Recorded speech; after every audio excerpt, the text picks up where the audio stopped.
Pay স্কেলের কথা একটা একটা প্রশ্ন এসেছে। আমার মনে হয় যে এখানে এখানে অনেকগুলি যুক্তি আছে নতুন পে স্কেলের। আমরা জানি ইন্টারিম গভর্নমেন্টের সময় একটা কমিশন করা হয়েছিল নিউ পে স্কেলের। সরকারি কর্মচারীদের লাস্ট পে স্কেল হয়েছিল 2015 সালে। 11 বছর পরে নতুন একটা পে স্কেল কার্যকর হতে যাচ্ছে এবং সেটা সরকারের হয়তো 1 লক্ষ হয়তো কোটি টাকার বেশি এটা লাগবে, একবারে করতে পারবে না নিশ্চয়ই। আমরা মনে করি যে বাজেটে হয়তো এটা হয়তো একটা পথরেখা দিয়ে তারপরে বাস্তবায়ন করা হবে। একই সাথে আমরা মনে করি যে সরকারি কর্মচারীদের যে তাদের মেধার ভিত্তিতে নিয়োগ এবং তাদের দক্ষতার ভিত্তিতে পদোন্নতি, তাদের জন্য একটা ভালো কর্ম পরিবেশ, এটাও করে প্রাতিষ্ঠানিক সক্ষমতা দিয়ে তারা যাতে পাবলিক সার্ভিস ডেলিভারিটা ভালোভাবে দিতে পারেন সেটারও একটা জবাবদিহিতা থাকা দরকার বলে আমাদের মনে হয়। এখানে খেয়াল করেন যে এটা যৌক্তিকতা তো আছে। ইনফ্লেশনের রেট থেকে তাদের যে 5% বেসিক যেটা বাড়ে সেটা কম ছিল এবং জীবনমানের অবনমন হয়েছে এবং প্রকৃত তাদের যে ক্রয় ক্ষমতা তার অবনমন হয়েছে, এটা অস্বীকার করা যাবে না।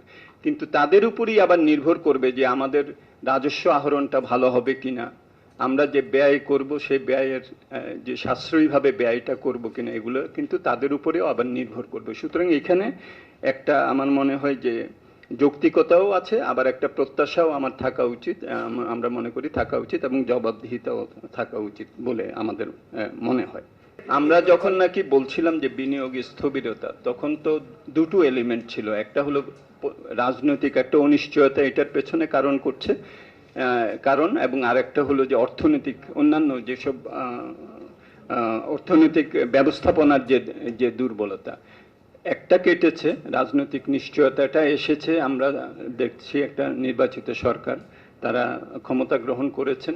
কিন্তু খেয়াল করেন আমরা যে আজকের অ্যানালাইসিসটা দিয়েছি, এখানে জুলাই থেকে মার্চ আর জুলাই থেকে এপ্রিল, হ্যাঁ, এই ডেটার উপরে ভিত্তি করে এখানে ভিন্ন আরেকটা সরকার আসছে, তার আমলে যে পদক্ষেপগুলো নেওয়া হচ্ছে সেইটা তো এখনো প্রতিফলন করার কিন্তু সময় আসে নাই।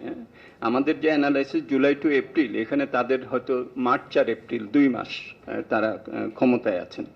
সো আমরা তাদেরকে হয়তো আরেকটু সময় দিতে হবে। কিন্তু তারপরও বলতে হয় যে এটা ঠিক যে রাজনৈতিক যে নিশ্চয়তা আসছে তাতে করে বিনিয়োগকারী এবং উদ্যোক্তাদের কিন্তু নিশ্চয়তা তারা এখনো ফিল করছেন না।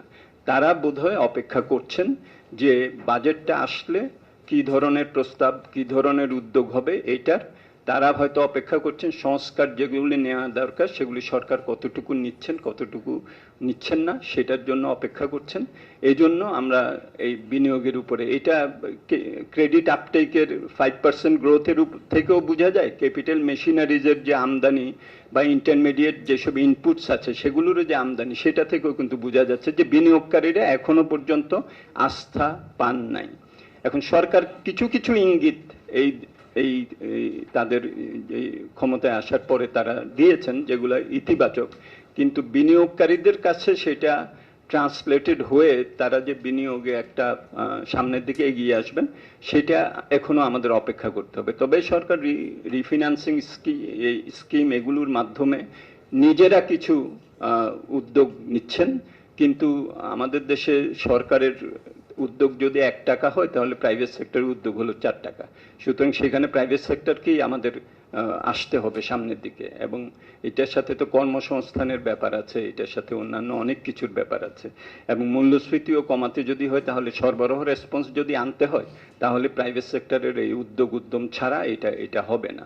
সেই আস্থাটা এখনো পর্যন্ত আমরা দেখি না। তবে এটা আর্লি, এখনো বাজেটটা পর্যন্ত আমাদের অপেক্ষা করতে হবে, এবং সেখানে কি প্রস্তাব আছে সেটার উপরে নির্ভর করে উদ্যোক্তারা এবং যারা নাকি আমাদের